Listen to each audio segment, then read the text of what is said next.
Hi, and welcome to The Social Angle, a podcast that helps promo pros gain an edge in the social media realm. I'm Vinnie, and on this episode, I am joined by Brand Activation Manager Jenna Sackett of Michigan-based supplier Stahls to discuss how the company uses social media as an educational tool and how it's impacted the brand. Jenna, welcome to The Social Angle. Thank you, Vinny. I'm super excited to be here. Me too. Glad to have you. I've been following your social game. You guys do a fantastic job in social media. And we're going to get into a lot of that. So, how are things down in Texas? You're in Texas, correct? Yeah, I just moved here in the beginning of January, and it's been great. I'm a little surprised by the weather, getting some cold, kind of like ice and wintry storms, which I just was totally not expecting when I moved here. But we're making it through. I'm originally from Pennsylvania, so it's not anything I'm not used to. Right, but moving from Pennsylvania, where I live now, it's like you move to Texas, you expect like, oh, nice warm weather, but Absolutely. getting that cold weather, it's probably kind of a shock to you being down in Texas and seeing the same weather as in Pennsylvania. Yeah, absolutely. I definitely wasn't expecting to still be keeping my sweaters out. I thought I'd be packing those away for a while. Well, good luck with that. I'm sure you guys are going to get the warm weather though before us. Yeah, we're finally getting into the 70s, so it's looking up. All right, Jenna, before we get started, can you take a minute to introduce yourself, how long you've been with Stahls, and how you found yourself in the promo industry? Yeah, absolutely. So I started in the industry back in 2012. And I've been with Stahls for 7+ years. And my company is, they call me a boomerang because I started in the industry and I did really, really like it. But I just wanted to pursue a different opportunity after my first year in the industry. And then I ended up coming back in 2015. So that's why they call me a boomerang. There's a lot of us in the company that have done that. But since 2015, I've been with Stahls ever since. And it's really just grown from there. I started in sales and now I'm doing, content creation for social media and YouTube and connecting with other brands in the industry. You mentioned people leaving and coming back, yourself being one of them. It's not unusual. I've been in this industry for almost 15 years, and at ASI alone, I've seen a bunch of people leave the industry and then come back. I like to say, it's like that Godfather quote where, just when you thought you got out, you know, you, you got back in. It's like, it's really funny because you leave the industry and you realize how much you loved it, and how much it has to offer. And I always see people come back, and I think that's a really good thing. It's a great indicator that, this is a great industry to work with. Yeah, it really is. And I think that it speaks to people that are very like minded in the fact that they love to be creative, because this is one of those industries where you just really get to have fun with it and you can be passionate about it because you're able to kind of bring out that creativity in what you're doing and things that you're passionate about.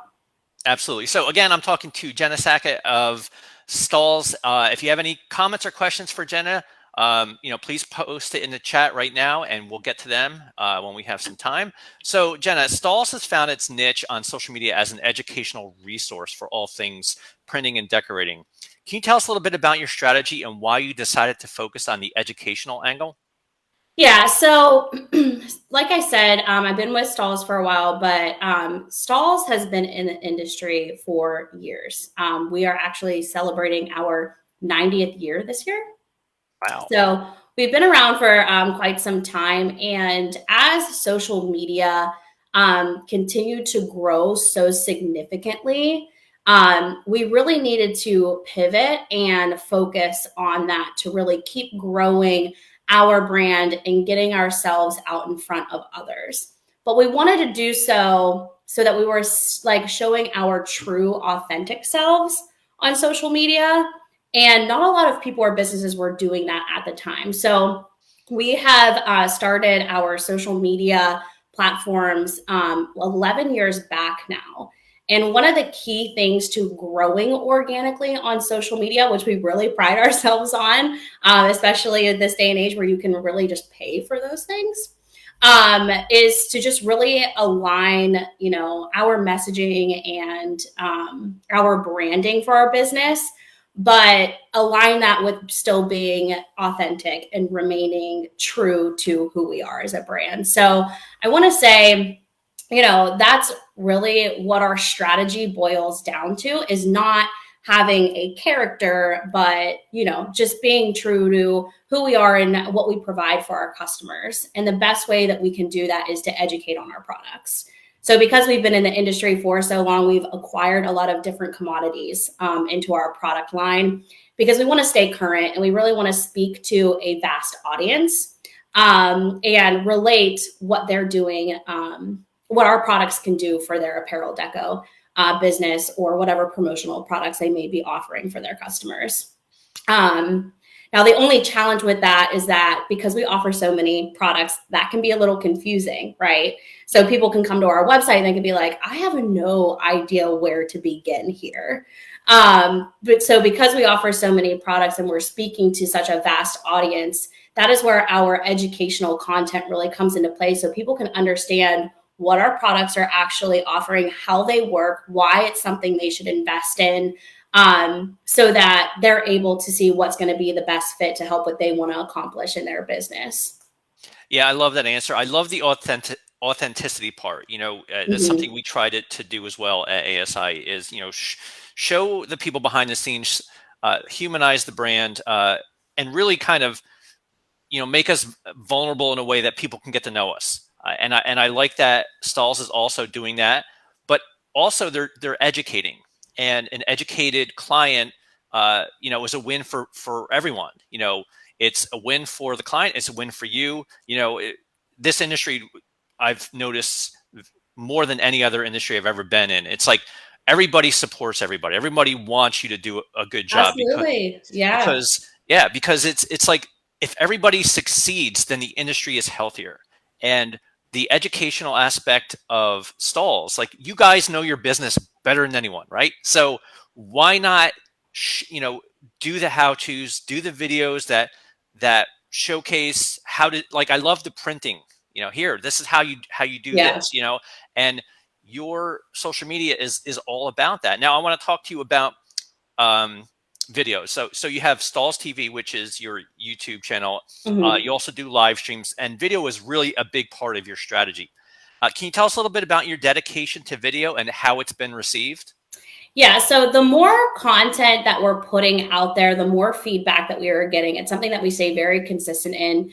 And that feedback and how it's being received is both positive and negative, right? Everybody has an opinion, but we welcome all of that. We want to know what we can improve on and also what is working well.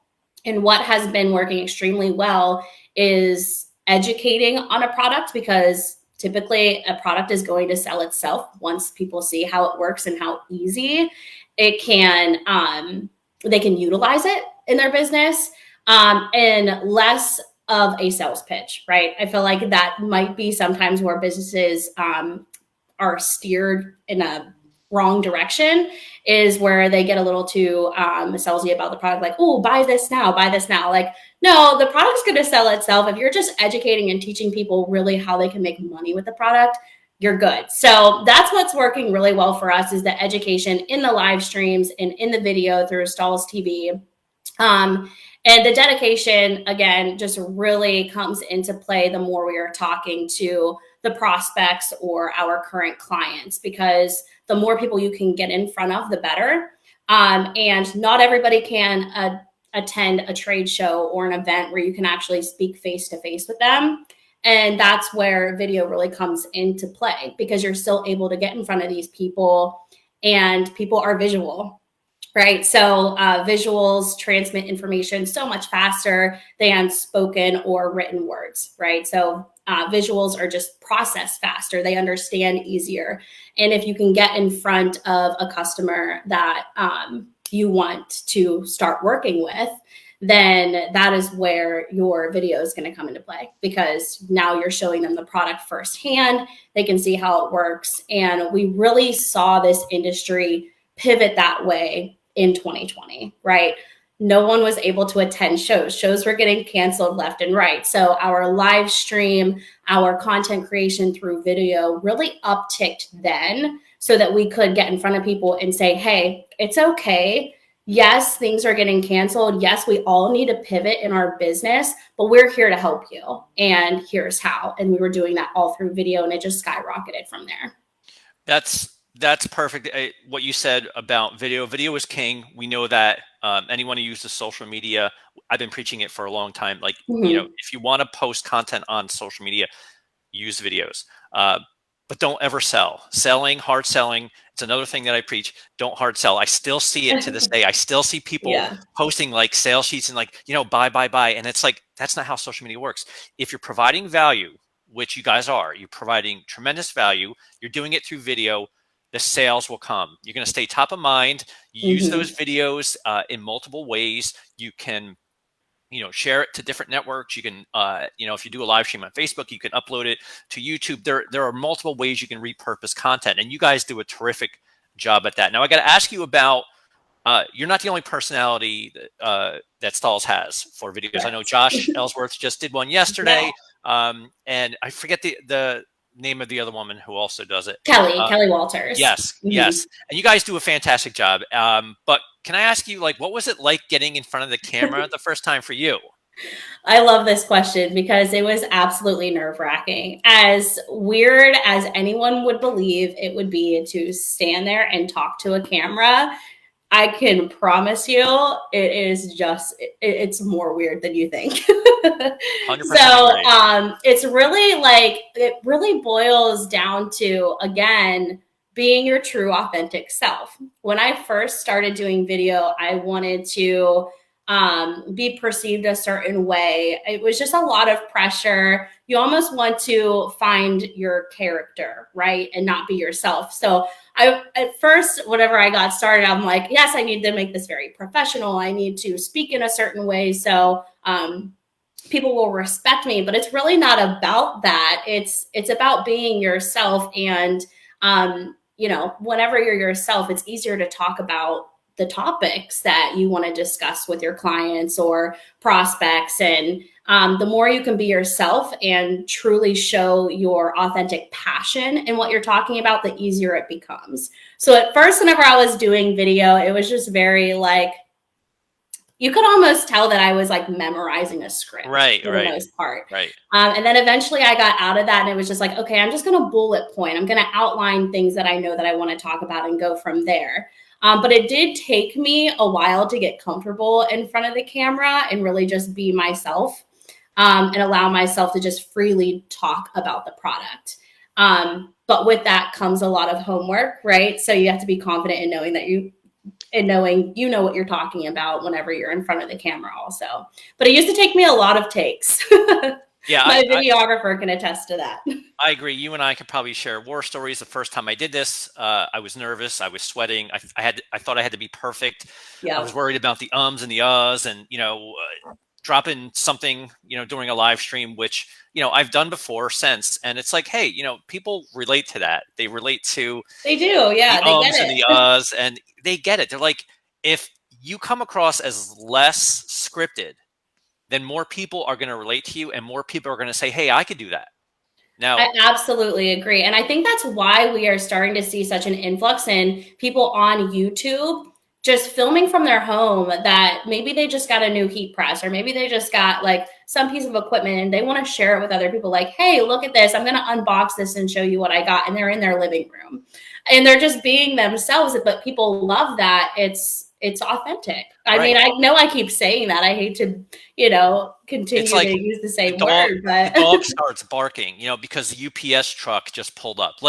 People love that, even though it's something you think is going to bother people. You're hey, what can I do? I can't control UPS. I can't control my dog. He barks when they're here. This is part of the live stream, and people do really embrace that. Absolutely. And it just, we're human. It's good to show that you're human too. Yeah, totally. I'm expecting the UPS man to pull up right now. My dog's he's always waiting to bark and interrupt the live stream.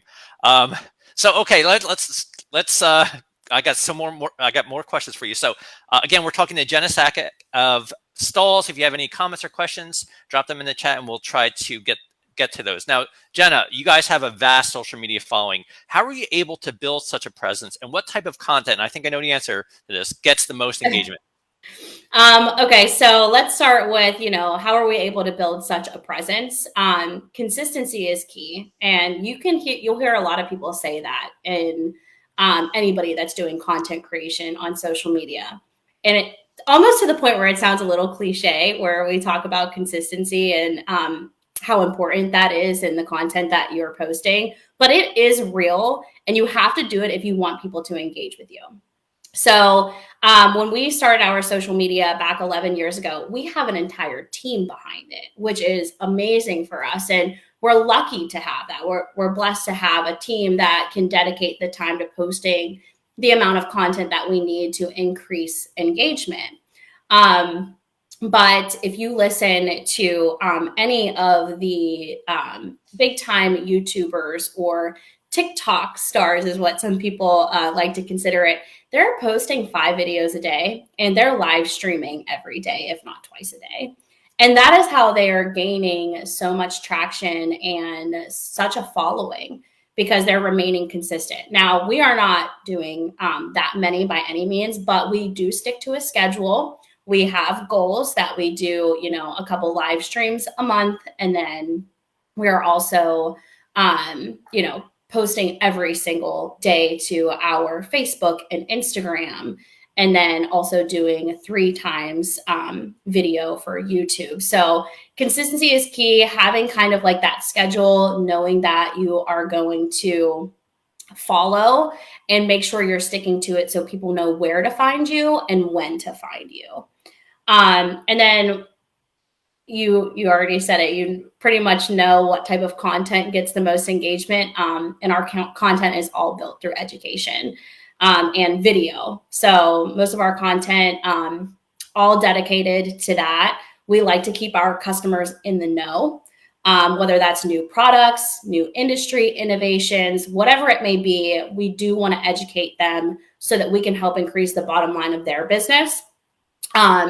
And that all comes through education, as I mentioned. Now, in addition to that, for anybody that would be considering doing something like this, so they can also build their own presence, not only do you want to educate and talk about these products for most of your content, you also want to entertain, right? So that's a big factor. We want to keep people engaged in other things too. So you'll see us talking about more funny, niche specific things here and there, but ultimately that's just helping us reach a broader audience and then really get more people to the bulk of the content that we want to share, which is our educational videos and how-tos.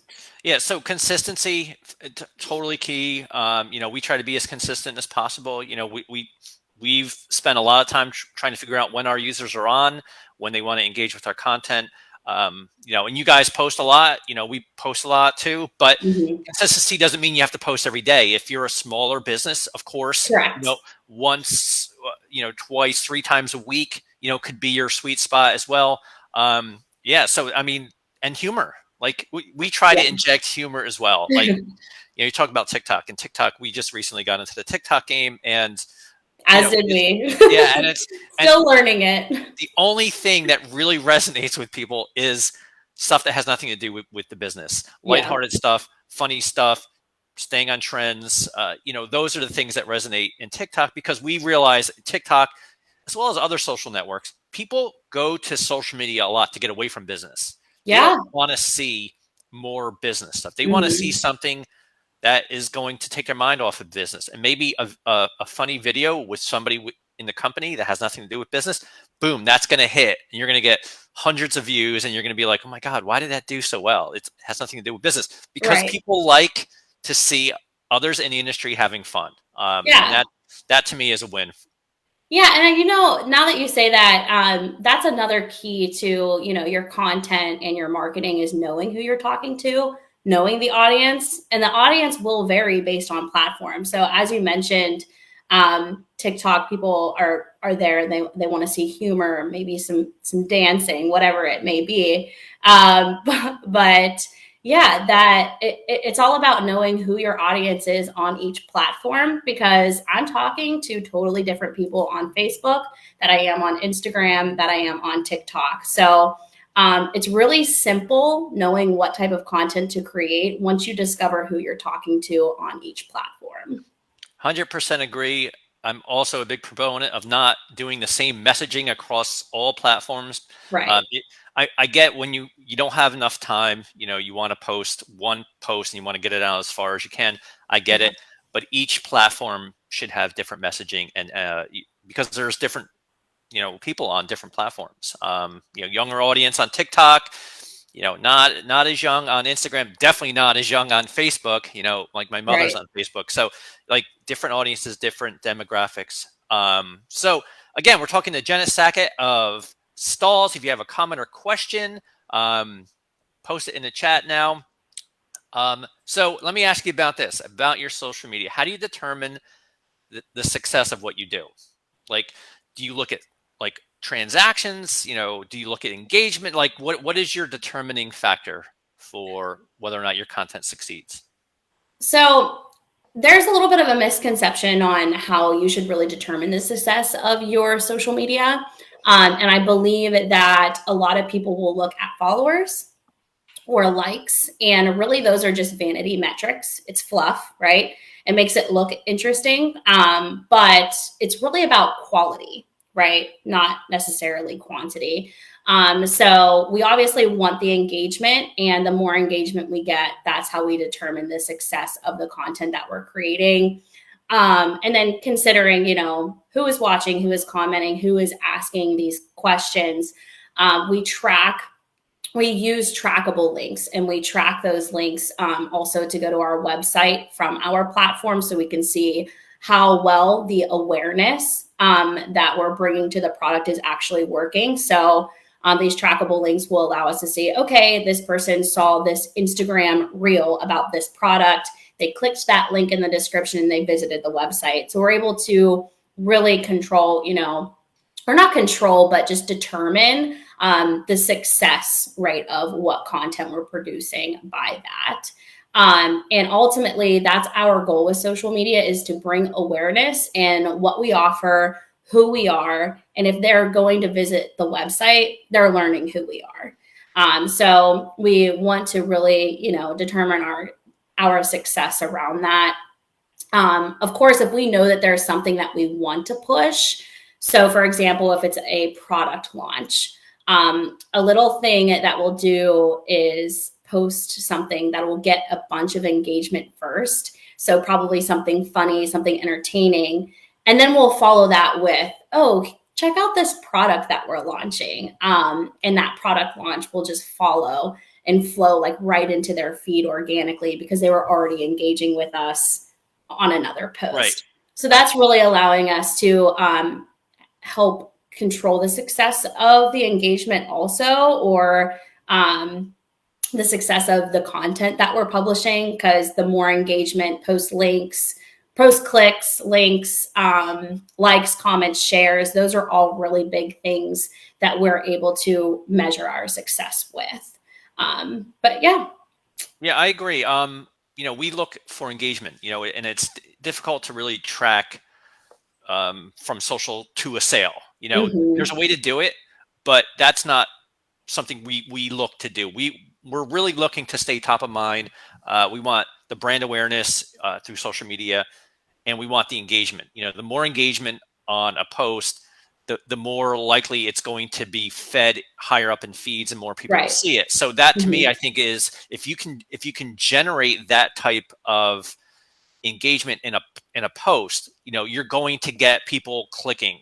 If you have something that goes to your website, like you mentioned, tracking links, there's ways to track where people came from to your website. Mm-hmm. So that's a separate podcast for another day. But Right. for Yeah, sure, that's a whole nother yeah, ballpark. yeah. So, but there's ways to do it, and if that's what you want to do, there's certainly ways to do that through your social media. Now, I mentioned sales. Have you been able to directly track sales from your social media, or you don't even look into that? It's not something that I specifically look into. Obviously, we are monetizing some of our videos, so we're able to see what sales we're getting from monetization. But as you mentioned, it can be very hard to determine, what sales are coming from those trackable links, because if they're keeping that trackable link up in their Safari or Google, and then maybe they're going back to it days later and ordering a different product, that doesn't necessarily mean that Sure. sale came from that content. Yeah. That is an easy way of just kind of tracking, if is the awareness working? Is it getting them to the website? And that's really how we're determining the success, is how many clicks can we get to the website so people can learn more about who we are. Sure. If they end up purchasing from there, even better, that's a bonus. But sometimes, like you said, it can be a little bit of a challenge to determine what sales are coming from those trackable links. Right. And people could see what you're doing on social media, get out of your social media, and then go to your website, and then you don't Mhm. have that direct link. Right. So to me, I feel like it's a challenge. It's something that Yeah, it's not perfect, and you're never going to get it perfect. So maybe don't focus on sales. Focus on other things like we're talking about, engagement. So absolutely.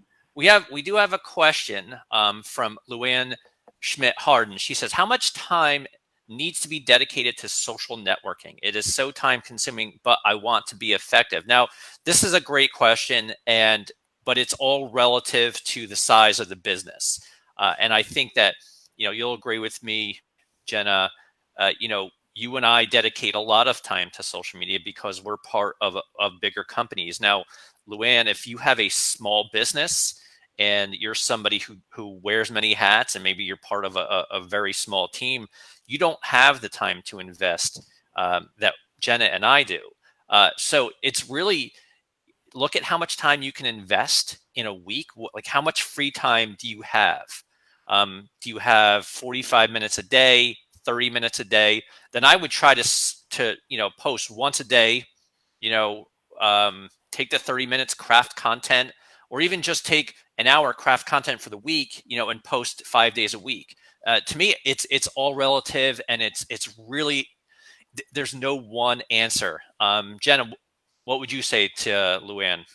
Yeah, Vinny, I'm with you on that. And great question, Luann, because it is definitely going to vary based off of, what your goals are. What are your goals with social media? Are you wanting to sell product through it? Are you wanting to just get more word of mouth to, your personalizing or your custom business, your promo business? And then once you have those clear goals, then determining, okay, well, if I want to get more engagement and hopefully reap some sales out of that, then I'm going to make a clear goal of maybe going live streaming once a week and just talking to my customers and growing engagement that way.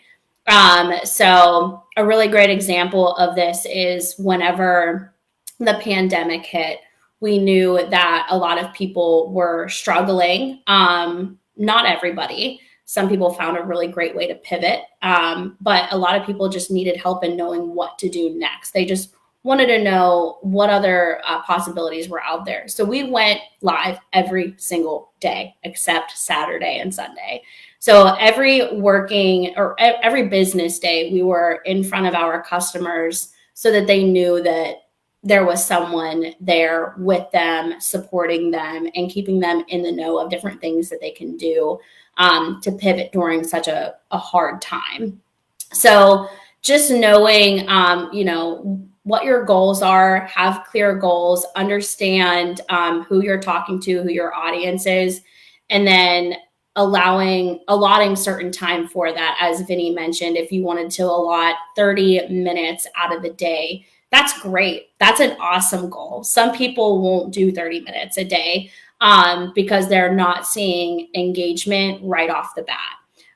But it's important to not be discouraged by that because, as we mentioned earlier, consistency is key. So if you can remain consistent, have those clear goals, and follow a schedule where people will know, okay, she's going to go live on Thursday at 1 p.m. Every Thursday at 1 p.m. I know I can catch her there and see what she's talking about then.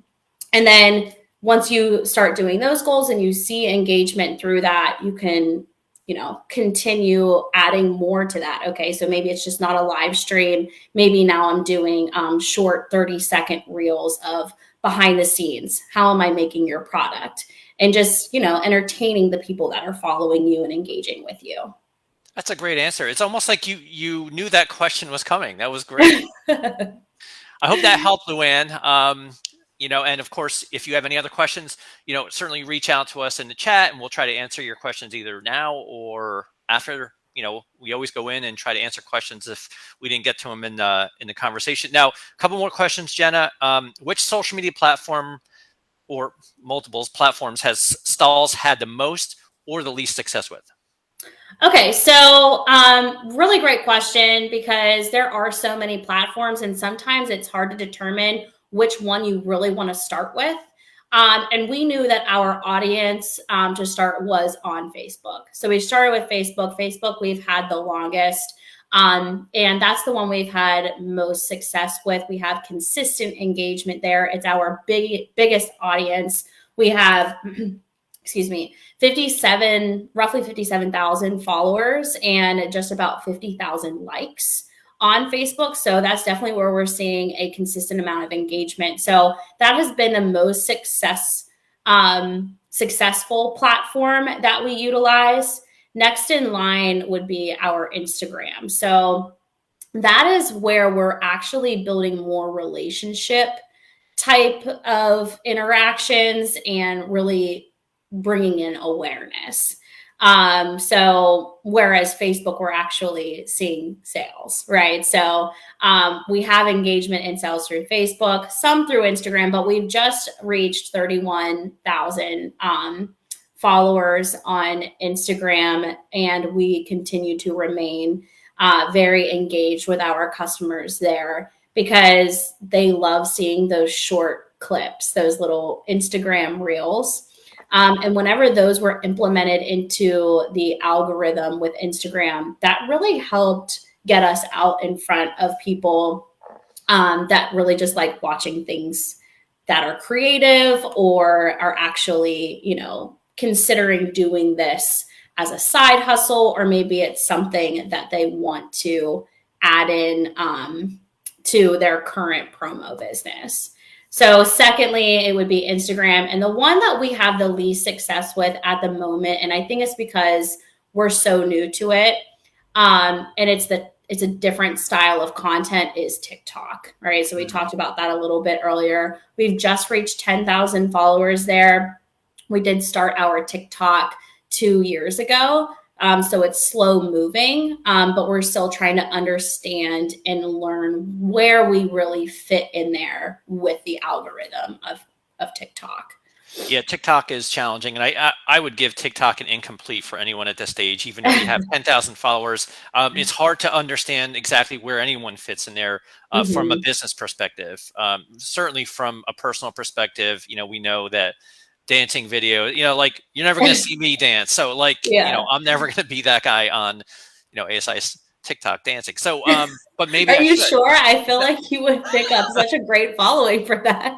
maybe so, but that's just not me. So to me, I feel like, you have to keep, like you said, trying different things, experimenting, finding out how you fit into that platform. And then maybe you don't, there's no shame in pulling the plug on a platform if you don't feel like it's working for you. But, my advice would be, don't give it a month and say this isn't working, because that is totally giving up, before you actually get the data to know whether or not it's the network that you should be on. So we do have Luann who said, thank you. That helped. I haven't tried the weekly live. I do a lot of direct sales through my business Facebook page and Instagram, but haven't been able to move people to my website.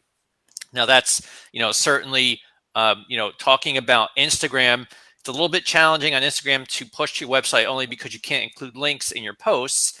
But my advice for Instagram would be to get a link tree. Just Google it and you can add links in your bio. There's just one link, then it opens up to a link tree that has a bunch of links that you want to promote. It's certainly most businesses that I see on Instagram, Jenna, have a link tree. We have one. So to me, I think that's a good recommendation. And look into adding links to all your posts, all your Facebook posts. Come up with a link shortener like Bitly. Use that. There's a free version of Bitly, and you can shorten your links so that it's not too long in your posts. And try to track. If you can track people from social media, you'll understand how well your posts are working. So that would be my advice there. Now, Jenna, I have one final question for you. I know Okay. that we've gone for over 30 minutes now, and I always end with a fun question. What is your favorite TV show that you're currently binging? Oh man, that's a good one. So I am one of those people that finds like a little comfort blanket, right, in some of the shows. So I absolutely love The Office, and I've loved it since I was back in high school. So this show has been out for ages, but I always go back to it. So don't get me wrong, there's really great shows out there. Like Yellowstone was a big one. I was binge watching that for a while. And then I got into Euphoria on HBO. But I always find myself going back to my comfort zone and just watching The Office. And it'll always just be playing in the background. So that tune, and you probably know the one, Yes, is of just like course, of always course. there. The reason I know that is because my wife and my daughter's 14, going to be 14 this month, Mm, absolutely love The Office, and yeah, they watch it all the time. And that song, that starts the episode is kind of like etched in my brain. it It's like, is. I mean, and you're right. You said about the comfort. There's a feeling of comfort with that show. There's like, Mhm. you sit down, you put a blanket on, you watch it, and it's like the characters are all like, what to expect from them. They're, Dwight's going to be goofy, and Michael's going to do something stupid, and like, yeah, I mean, Say it's something crazy. yeah, yeah, I mean, it's a great show. It's a really good show. And my wife and daughter have it on constantly. Now for me, I just finished the next to last season of Ozark. I don't know if you've watched Ozark. Yeah, that's another really good one. So I just binged that quickly, but there's been so much I've binged in the last 2 years. I'm almost embarrassed to think about how many hours I've sat in front of the television. You and And everyone else, you are not I know alone. I'm not alone. Well, Jenna, thank you so much for your time today. This has been a really great, eye-opening episode. I hope people have really gotten the message here is that you who own the business are the subject matter expert. Absolutely. The education portion of what is it can be front and center in your social media. Use what you know on social media, and that's going to make you authentic. It's going to make you, um, you know, come across as somebody, who's an expert, and people will remember that, like you Yeah. guys do on Stahls, and And it's that's gonna really easy to see the passion as well. You know, whenever you are passionate about your business and you're the expert on those products, you can see and hear the passion in that. And that really gets people excited. If you're passionate absolutely. about it, I can be too. And it's more entertaining that way as well. Totally. So, any final thoughts, Jenna? Just a quick thought for Luann. Another thing to utilize for links, use your stories. People are clicking on stories. We utilize it so much to, get a little bit more engagement with trackable links. So utilize your stories. Instagram and Facebook just changed it where you can actually like the story or save the story, and so people can revisit that later. So definitely utilize your stories. Great advice. That's something that we at ASI should be doing more of. We don't do it as much. But yeah, it's from what I hear, stories are very powerful, and they're evolving, and now they're including Mhm. links. So to me, I think that's great advice. Jenna, again, thank you so much for joining me today on my podcast. Absolutely. So glad I was able to do it. Thanks for inviting me and having me on. I'll see you next time. Absolutely. We'll see you next time on The Social Angle.